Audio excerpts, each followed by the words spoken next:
Jumpa lagi dengan kami di rivalfajrin.com. Pada kesempatan kali ini kita akan bahas soal penilaian kenaikan kelas untuk kelas 3 SD.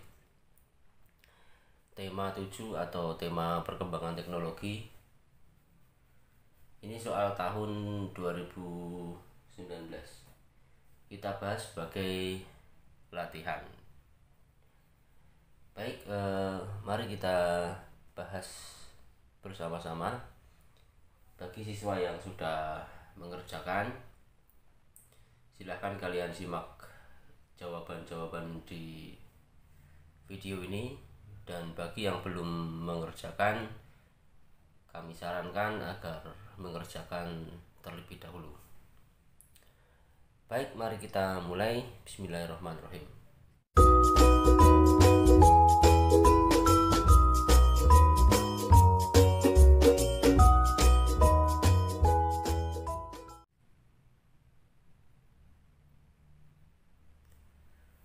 Soal yang pertama, kompetensi dasar PPKN ya. Kita langsung ke nomor 1. Sikap yang benar terhadap perbedaan adalah saling titik-titik. Apakah A saling membenci, B bertikai, C menghargai, D bermusuhan? Tentu saja adalah jawabannya kita saling menghargai ya. Menghargai perbedaan yang ada, misalnya perbedaan agama maupun keyakinan, kemudian perbedaan bahasa, perbedaan kegemaran misalnya ya. Ini semuanya harus kita hargai. Kemudian kita lanjut ke soal nomor 2. Dampak memaksakan kehendak kepada orang lain adalah titik-titik. Apakah A persatuan, B perdamaian, C pertengkaran, D persahabatan? Memaksakan kehendak kepada orang lain berarti dampaknya adalah pertengkaran ya. Pertengkaran. Lanjut ke soal nomor 3. Tenggang rasa memiliki arti sama dengan titik-titik.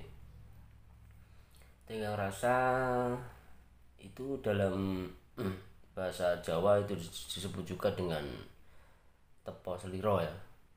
Artinya adalah A toleran, B optimis, C pesimis, D percaya diri. Artinya adalah toleran. Kita tenggang rasa itu toleran atau memiliki toleransi terhadap orang lain. Baik, lanjut ke soal nomor 4. Nomor 4, untuk menghindari pertengkaran karena perbedaan hendaknya titik-titik. Apakah A berdiskusi, B berkelahi, C harus diam, D bermusuhan ya. Jawabnya untuk menghindari pertengkaran ya kita berdiskusi ya. Kita diskusikan manakah yang terbaik begitu. Kita berdiskusi untuk mencari solusi bersama atau mencari penyelesaian bersama ya. Berdiskusi di sini artinya sama dengan bermusyawarah begitu ya, untuk menyelesaikan masalah bersama. Dalam jawaban yang lain di sini ada harus diam ya. Ini diam ini bisa jadi adalah satu sikap yang tepat, tapi saya lebih cenderung untuk yang berdiskusi ya. Berdiskusi memecahkan masalah bersama. Ini diam ini acap kali juga benar ya. Artinya adalah kita mengalah. Tapi ada jawaban yang lebih tepat, yaitu berdiskusi menyelesaikan masalah bersama ya. Kalau yang lain berkelahi dan bermusuhan, itu tentu saja jawaban yang salah ya. Baik, saya kira itu penjelasan dari kami mengapa saya memilih yang berdiskusi ya. Lanjut ke soal nomor 5.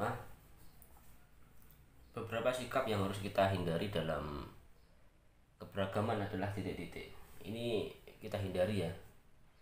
Yang harus kita hindari dalam keberagaman. Berarti apakah A sikap iri kepada orang lain? Ya, ini juga harus kita hindari. Tapi kita perlu lihat jawaban yang lain dulu. B sikap sombong, ini juga kita hindari dalam keberagaman. Kemudian yang C, sikap tidak mau menghargai keberagaman orang lain. Ini juga harus kita hindari. Berarti jawabannya adalah yang D. A, B, C benar. Semua sikap pada opsi jawaban A, B maupun jawaban C semuanya harus kita hindari. Ya, jadi jawabannya adalah yang D. Kemudian nomor 6 ya. Sikap rendah hati termasuk sikap yang sifat rendah hati termasuk sifat yang titik-titik. Apakah A dengki, B sombong, C terpuji, D tercela? Rendah hati ini berarti terpuji ya. C terpuji. Rendah hati ini harus kita bedakan dengan rendah diri ya.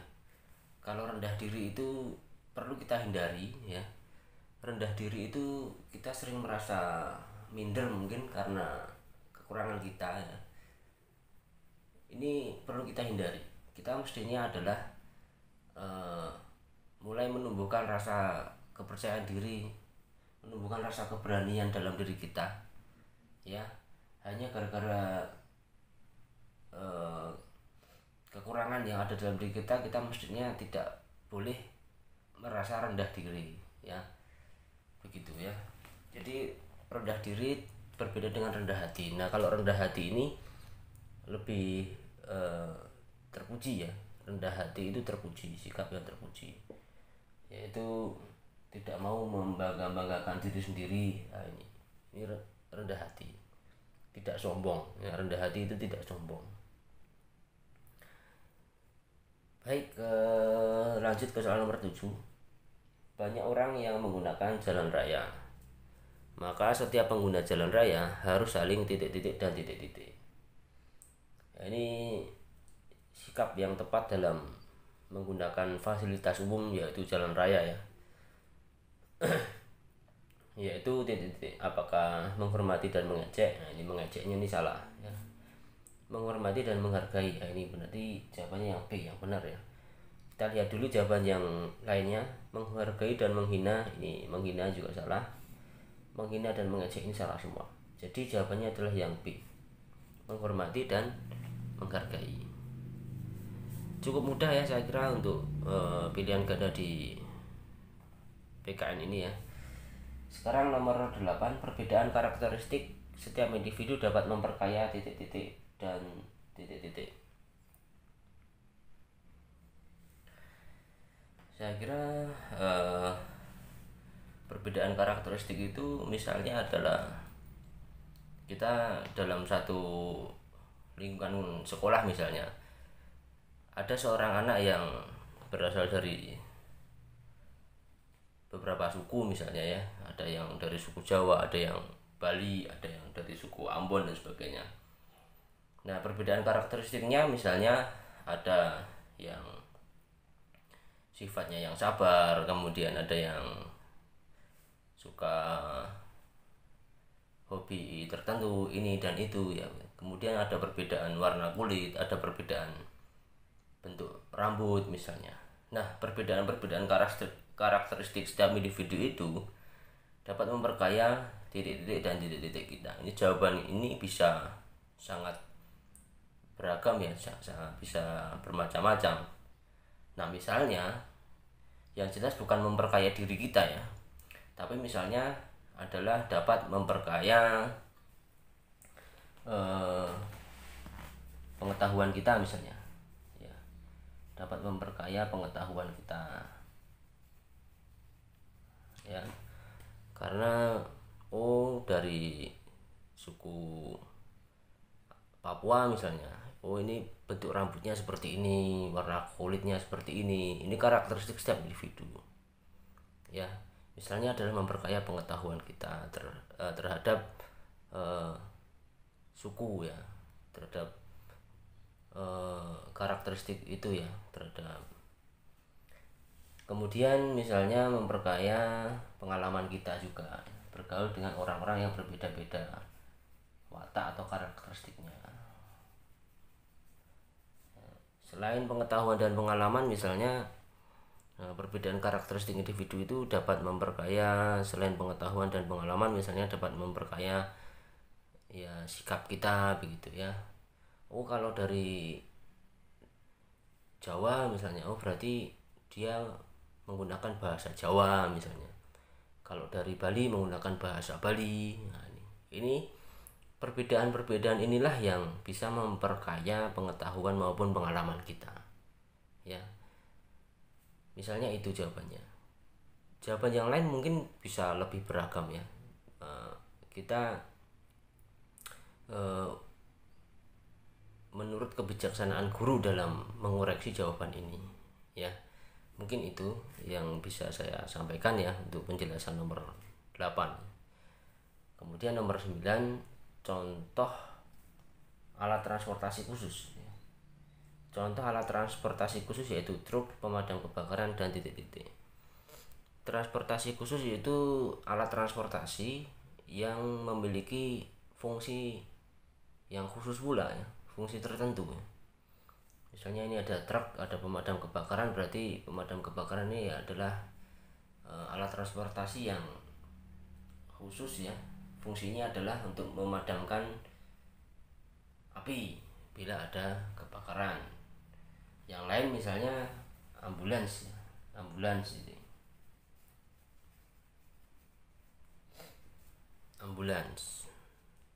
Ambulans adalah alat transportasi yang khusus untuk mengangkut ya atau membawa orang sakit.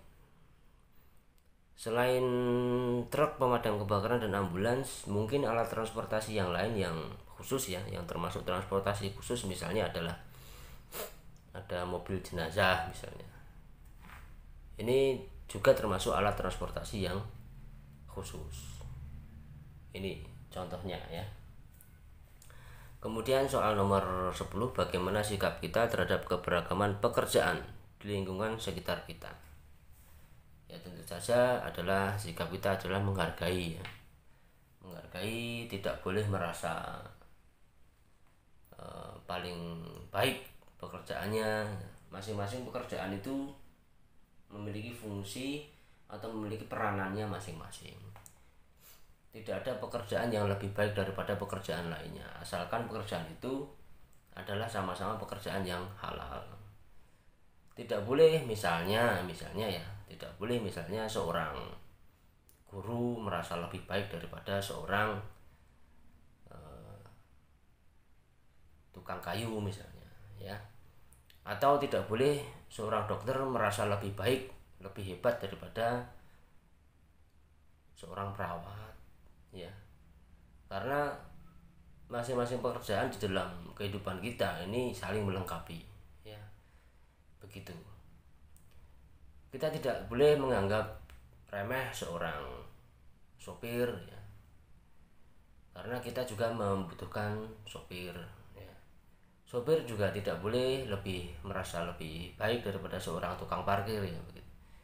Karena dalam praktiknya, dalam kehidupan sehari-hari, seorang sopir atau kita semua itu juga membutuhkan jasa seorang tukang parkir ya.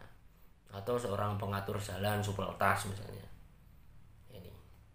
Nah, sikap kita terhadap keberagaman pekerjaan yaitu kita tidak boleh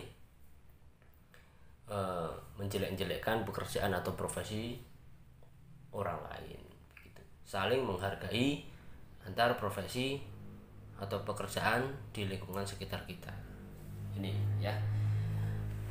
Baik, kita sudah selesai untuk soal PKN.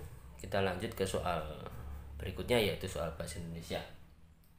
Berikut yang termasuk hasil pertanian di Indonesia yaitu titik-titik. Apakah arotan, B telur, C padi, D minyak. Nah, ini jawabannya padi ya. Sudah jelas padi. Padi ini termasuk hasil pertanian yang ada di Indonesia, dan padi ini juga termasuk salah satu makanan pokok kita ya. Karena orang Indonesia ini sebagian besar adalah makanan pokoknya adalah berupa nasi gitu. Lanjut ke soal nomor 2. Alat transportasi air yang sering digunakan masyarakat adalah titik-titik. Apakah A becak, B kapal selam, C gerobak, D perahu. Jawabannya adalah D ya. Beca ini transportasi darat ya, tentu saja salah. Kapal selam ini transportasi air ya, tetapi ini bukan merupakan transportasi umum ya, tapi ini adalah alat transportasi khusus ya. Kemudian C, gerobak ini juga transportasi darat. Jadi yang digunakan oleh masyarakat secara umum adalah perahu. Yang D yaitu transportasi di air atau misalnya digunakan di sungai ya, untuk menyeberangi sungai atau menyeberangi rawa misalnya ya, untuk mencari ikan di rawa begitu. Selanjutnya nomor 3, berikut yang merupakan alat transportasi pribadi. Nah, ini pribadi adalah titik-titik. Apakah A bis, B kereta, C pesawat, D mobil? Kalau yang pribadi berarti jawabannya adalah yang D ya, mobil. Kalau bis ini merupakan alat transportasi umum ya. Kereta, pesawat juga merupakan transportasi umum, bukan pribadi. Walaupun memang ada seseorang yang karena saking kayanya itu memiliki pesawat pribadi ya. Tapi secara umum pesawat merupakan alat transportasi yang bukan milik pribadi, yaitu alat transportasi umum. Selanjutnya ke soal nomor 4, berikut yang termasuk alat komunikasi modern adalah titik-titik. Apakah A prasasti, B telepon, C daun lontar, D kentongan? Tentu yang B, alat komunikasi modern adalah telepon ya. Selanjutnya ke nomor 5, bentuk komunikasi berikut yang memanfaatkan media internet adalah titik-titik. Apakah A SMS ya, atau short message service ya, layanan pesan singkat ada di ponsel atau handphone ya. B surat kabar, C radio, D majalah. Kalau memanfaatkan internet adalah SMS ya, dengan beberapa platform. Untuk misalnya sekarang ini, misalnya layanan pesan singkat ini ada di, misalnya pakai Messenger ya, kemudian ada mungkin yang kita gunakan kita sekarang ini adalah WhatsApp ya misalnya, atau beberapa tahun lalu ada juga yang namanya BlackBerry Messenger. Ini merupakan layanan-layanan pesan singkat atau SMS yang memanfaatkan media internet. Selanjutnya ke soal nomor 6, orang yang bekerja sebagai pengemudi pesawat adalah titik-titik. Pengemudi pesawat berarti adalah seorang pilot ya, pilot. Jawabannya yang B. Kalau sopir ini mengemudikan mobil atau bis, kemudian masinis itu adalah mengemudikan kereta api. Kalau pramugari itu bukan mengemudi, dia bekerja di pesawat terbang ya, tapi tidak mengemudi, karena yang mengemudi itu adalah pilot. Selanjutnya nomor 7, berikut yang bukan hasil peternakan adalah titik-titik. Bukan hasil peternakan. Apakah A kedelai, B telur, C susu, D daging? Berarti yang A. Kedelai ini bukan hasil peternakan, melainkan hasil pertanian. Nah ini. Kalau telur, susu, dan daging ini merupakan hasil peternakan. Ya, telur berarti peternakan misalnya ayam atau unggas lainnya ya, burung dan sebagainya. Kalau susu misalnya selain kambing ya ada susu sapi begitu ya. Kemudian kalau daging bisa peternakan kambing maupun sapi, bisa juga ayam ya, hewan-hewan yang dimanfaatkan dagingnya. Kemudian kita lanjut ke soal nomor 8, tempe bahan utamanya adalah kacang titik-titik dan ragi kedelai. Ini berarti kacang kedelai ya. Kacang kedelai. Tempe bahan utamanya adalah kacang titik-titik dan ragi tempe. Berarti adalah kacang kedelai. Ini Bahan utamanya adalah kacang kedelai. Kemudian nomor 9, ponsel merupakan salah satu alat komunikasi yang modern ya. Kalau alat komunikasi tradisional misalnya adalah surat, kemudian ada juga kentongan. Nah, ini merupakan alat komunikasi yang tradisional. Lanjut ke soal nomor 10.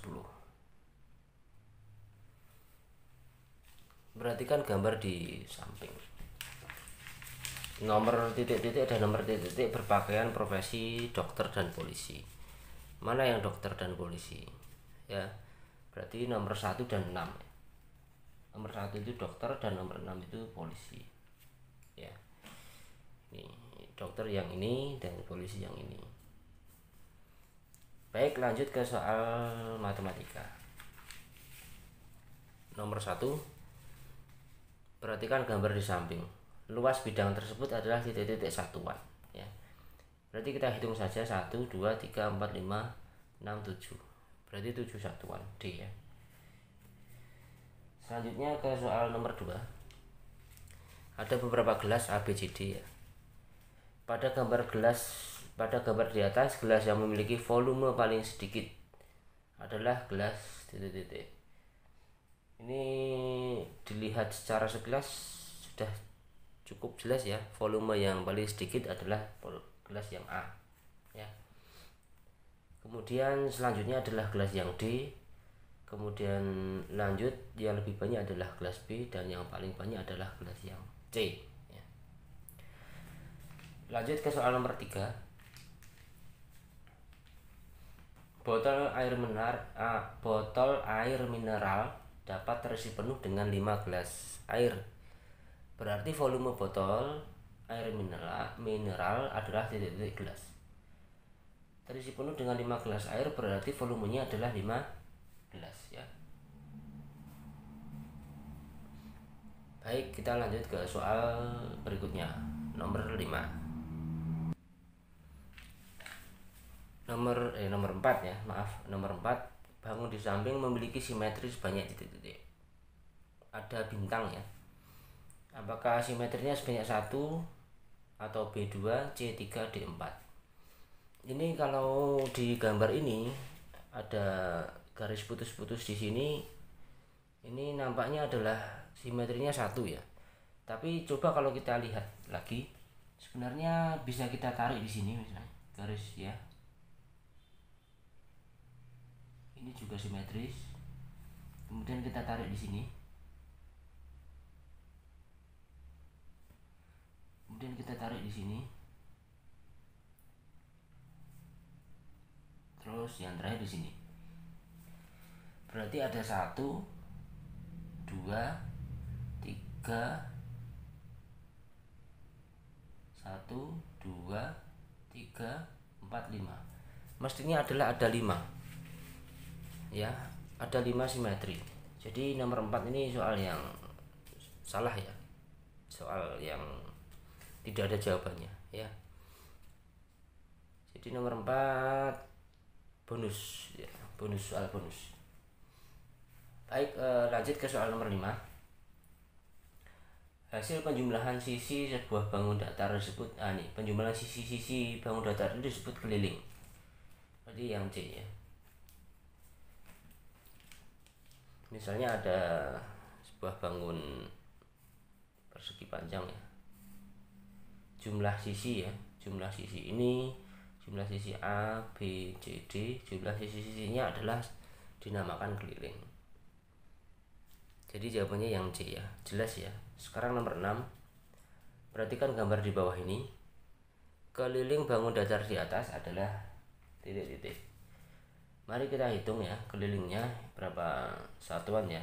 1, dari sini aja. 1, 2, 3, 4, 5, 6, 7, 8, 9, 10, 11, 12. Berarti kelilingnya adalah 12 B ya. Lanjut, jumlah sisi untuk menghitung bangun datar tersebut ya. Berarti jumlah sisinya adalah sisi 4 ya, jumlah sisi 4 D. Lanjut ke soal nomor 8. Jendela sebuah truk berbentuk persegi dengan panjang sisi 60 cm. Keliling jendela truk tersebut adalah titik-titik. Karena berbentuk persegi ya, persegi itu memiliki 4 sisi dan panjangnya sama, maka kelilingnya adalah kita kalikan 4 kali 60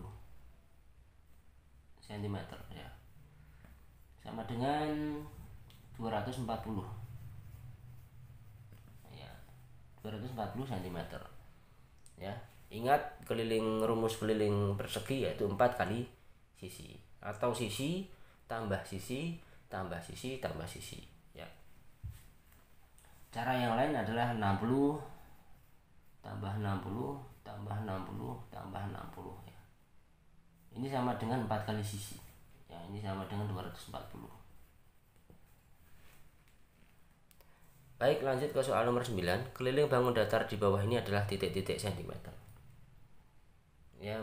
Ini misalnya satu kotak ini 1 cm ya, berarti kelilingnya adalah 1, 2, 3, 4, 5, 6, 7, 8, 9, 10 cm. Baik, cukup jelas saya kira. Sekarang lanjut ke soal nomor 10 ya. Perhatikan bangun datar di samping. Bangun datar A, B, C, D. Berapakah keliling bangun datar tersebut? Ini diketahui salah satu sisinya adalah 14 cm. Berarti kita asumsikan ini adalah bangun datar persegi ya, dan memang persegi ini masing-masing sisinya panjangnya sama, yaitu 14 cm. Berarti keliling persegi adalah apa nih? Kelilingnya 4 kali sisi, sama dengan 4 kali 14 cm. Berarti jawabannya adalah 14 kali 4, yaitu 4 kali 4 16, 1 kali 4 4 menyimpan 1 56 ya, 56 cm ya. Cukup jelas ya, keliling persegi ya, 4 kali sisi, 4 kali 14 yaitu 56 cm. Lanjut ke soal nomor berikutnya. Lanjut ke soal SBDP ya, nomor 1. Sekelompok bunyi. Nah, ini sekelompok bunyi dengan susunan tertentu itu disebut ini pola irama ya, bukan irama. Kalau sekelompok bunyi itu berarti pola irama. Kemudian nomor 2, kesenian yang menggunakan gerakan tubuh secara berirama dan dinamis dengan iringan musik, ini tari ya, adalah titik-titik. Ini tari mana tari? A, tari ya. Kemudian nomor 3, berikut ini yang merupakan cara kerja teknik konstruksi, adalah titik-titik. Apakah A digergaji, B digunting, C di staples, dan D di sablon? Baik, ini saya perlu jelaskan ya beberapa teknik untuk membuat sebuah karya. Yang pertama adalah teknik potong ya, teknik potong. Kemudian yang kedua teknik sambung, dan yang ketiga teknik konstruksi ya. Kalau teknik potong itu berarti memisahkan dua bagian menjadi 2 bagian atau lebih ya. Kalau sambung itu menyatukan, misalnya dari 2 bagian menjadi 1 bagian, itu berarti menyambung. Nah, kalau konstruksi itu mencetak ya, atau membentuk bahan sesuai dengan model ya, sesuai dengan model atau sesuai dengan contoh atau polanya. Berarti yang mana ya? Kalau potong itu caranya adalah misalnya dengan digergaji kemudian digunting. Nah, ini berarti A dan B ini adalah teknik potong ya. A dan B ini teknik potong ya, digergaji kemudian digunting, ini teknik potong. Bisa juga dengan disobek ya. Ini teknik potong. Kalau yang teknik sambung, menyatukan antara dua bagian menjadi satu, ini misalnya adalah dengan di staples, dilem, kemudian dijahit, diikat. Nah, ini merupakan teknik sambung ya. Ini jadi yang C ini sambung. Nah, yang teknik konstruksi atau mencetak itu misalnya adalah dengan di sablon atau dengan dicetak itu. Alat yang digunakan untuk teknik konstruksi misalnya adalah cetakan atau pola atau mal ya, di mal dulu, di pola ya. Ini di jawaban nomor 3 adalah di sablon. Begitu ya, saya kira cukup jelas untuk nomor 3. Jadi sekali lagi saya sampaikan ada 3 macam teknik, yaitu teknik potong, teknik sambung, dan teknik konstruksi. Sekarang nomor 4, bahan utama untuk pembuatan mobil mainan adalah titik-titik. Yang sederhana berarti ya, mobil mainan yang sederhana yaitu A kardus bekas, B plastik, C besi, D kaca. Tentu jawabannya adalah yang A, kardus bekas ya. Pembuatan mobil mainan yang sederhana yang bisa kita lakukan. Lanjut ke soal nomor 5. Soal nomor 5, pencipta lagu adalah orang yang titik-titik. Apakah A, menyanyikan lagu, B, mencipta lagu, C, bermain musik, D, mengiringi penyanyi. Pencipta lagu berarti yang mencipta lagu ya. Cukup jelas nomor 5 ya. Kalau menyanyikan lagu tentu adalah penyanyi, bermain musik itu seorang musisi ya. Dan yang mengiringi penyanyi ini juga bisa kita sebut sebagai musisi. Kalau mengiringi penyanyi itu dengan menggunakan gitar ya dia gitaris ya, pemain gitar ya. Kalau dengan keyboard ya berarti dia keyboardis. Mereka bisa kita sebut sebagai musisi. Yang jelas untuk pencipta lagu tentu saja adalah orang yang mencipta lagu atau yang membuat lagu. Sekarang nomor 6. Perhatikan gambar di samping. Edo memakai baju adat titik-titik. Baju adatnya seperti ini ya. Ini ada bulu juga di sini. Ini berarti apakah A Sunda, B Bali, C Papua, D Jawa Tengah. Ini lebih ke Papua ya. Baik, sekarang nomor 7. Bagian yang terpisah dapat disambung menggunakan titik-titik. Ya, ini berarti teknik apa tadi? Teknik sambung ya. Apakah A cutter? Ini cutter ini berarti teknik potong ya. Apakah B selotip? Selotip itu seperti isolasi ya. Ini berarti B jawabannya untuk menyambung ya. Kalau tinta dan tip X ini berarti untuk teknik konstruksi ya, untuk mencetak menggunakan tinta. Ini sebagai alatnya. Baik, sekarang kita lanjut ke soal nomor 8. Kain sasirangan dikenal sebagai kain adat suku titik-titik di Kalimantan. Kalau kain sasirangan itu berarti suku Banjar ya. Suku Banjar di Kalimantan. Tepatnya mungkin adalah Kalimantan Selatan saya kira. Lanjut ke soal nomor 10. Perhatikan gambar di samping. Ini ada 3 anak yang sedang menari ya. Nama tarian tersebut adalah tari titik-titik. Ini bentuknya seperti ini. 3 anak ini sedang menari. Tariannya sedang menggambarkan aktivitas menenun kain. Berarti nama tarian tersebut adalah tari Pontanu ya. Tari Pontanu atau menenun ya. Mungkin kita lanjut ke soal nomor 10 langsung saja. Sebutkan peralatan yang digunakan dalam teknik sambung. Ini teknik sambung ya. seperti yang kita bahas tadi. Berarti alat-alatnya apa saja? Misalnya di sini sudah ada selotip ya, selotip bisa kita tuliskan selotip. Selain selotip bisa lem, bisa jarum jahit ya. Ini. Kemudian bisa mesin jahit, lem tembak, staples, paku, alat las, solder dan sebagainya ya. Bisa dituliskan semuanya. Saya hanya menulis 3 sebagai contoh ya, selotip, lem, kemudian jarum jahit ya. Tapi selain itu masih banyak yang misalnya ada mesin jahit, ada lem tembak, ada staples, kemudian paku ya, las dan solder misalnya. Ini adalah alat yang digunakan dalam teknik sambung.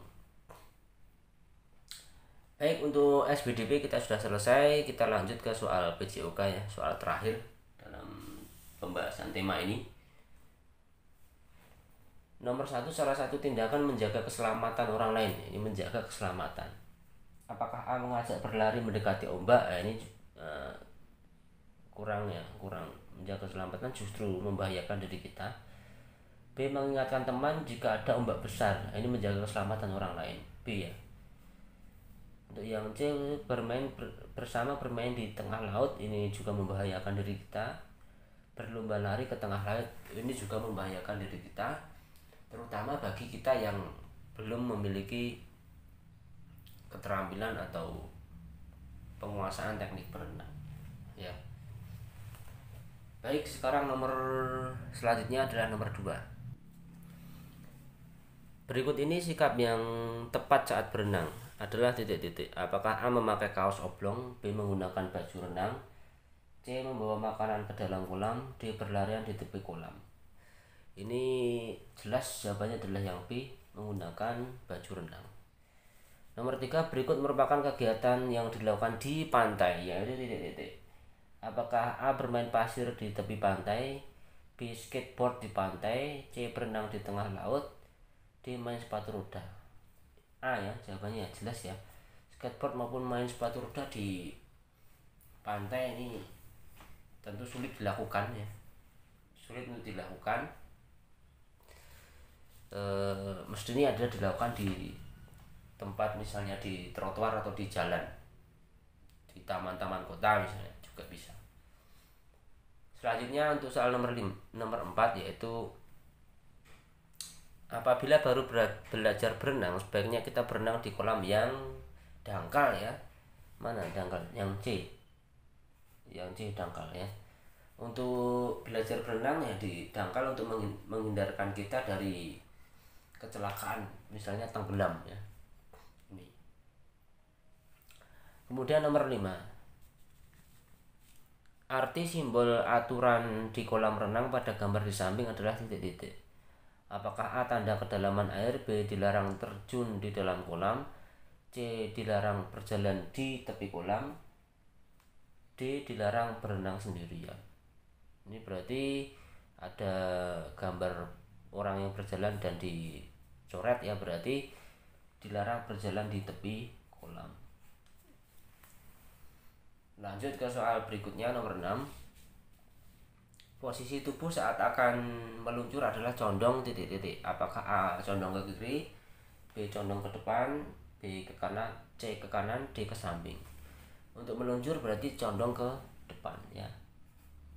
Dengan kedua tangan sejajar dengan telinga ya.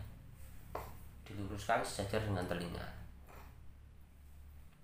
Kemudian nomor 7, alat bantu untuk membantu tubuh tetap mengambang saat berenang adalah, ini berarti pelampung. Mana nih? C pelampung ya. Kalau sepatu tidak kita gunakan saat berenang, kemudian tabung oksigen ini saat kita menyelam ya.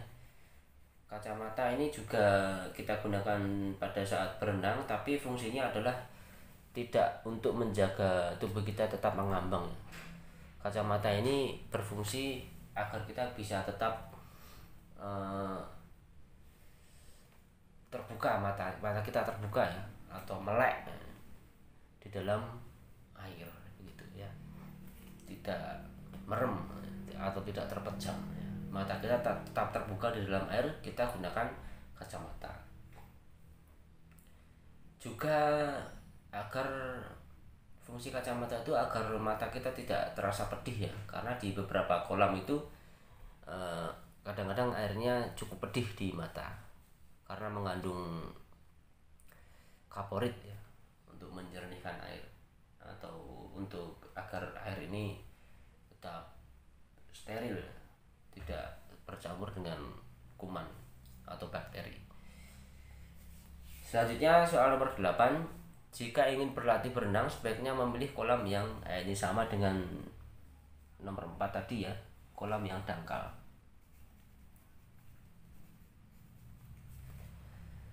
Lanjut nomor 9. Agar tidak mengalami kram saat berenang, sebaiknya kita terlebih dahulu, berarti melakukan pemanasannya. Melakukan pemanasan terlebih dahulu agar tidak mengalami kram. Sangat berbahaya kalau kita mengalami kram ketika berenang ya, misalnya kita sedang berada di tengah kolam yang dalam ya, lalu kaki kita mengalami kram. Nah, ini sangat berbahaya, bisa-bisa kita mengalami kecelakaan, yaitu tenggelam di kolam. Baik, kita lanjutkan untuk soal yang terakhir nomor 10.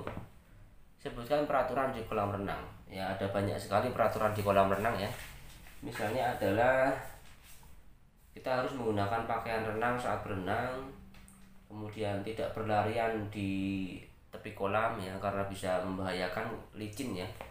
Kemudian tidak boleh membawa makanan di tepi kolam atau di dalam kolam ya, dilarang membawa makanan. Kemudian yang lain misalnya adalah misalnya dilarang berenang bersama hewan peliharaan ya. Misalnya kita membawa kucing atau membawa anjing untuk kita ajak berenang, ini juga tidak boleh ya, begitu ya.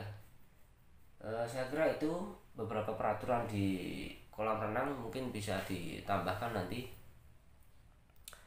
Dan dengan demikian kita sudah selesai untuk pembahasan tema 7 ya, tema perkembangan teknologi, sekitar 42 menit lebih ya. Kita sudah selesai. Cukupan sekian, mohon maaf bila ada kesalahan ataupun kekurangan. Mudah-mudahan bermanfaat. Sampai jumpa lagi pada video berikutnya ya. Kita masih ada satu soal lagi yang belum dibahas, yaitu soal tema 8 ya. Insya Allah akan segera kami susulkan ya. Baik, demikian, sampai jumpa. Terima kasih. Assalamualaikum warahmatullahi wabarakatuh.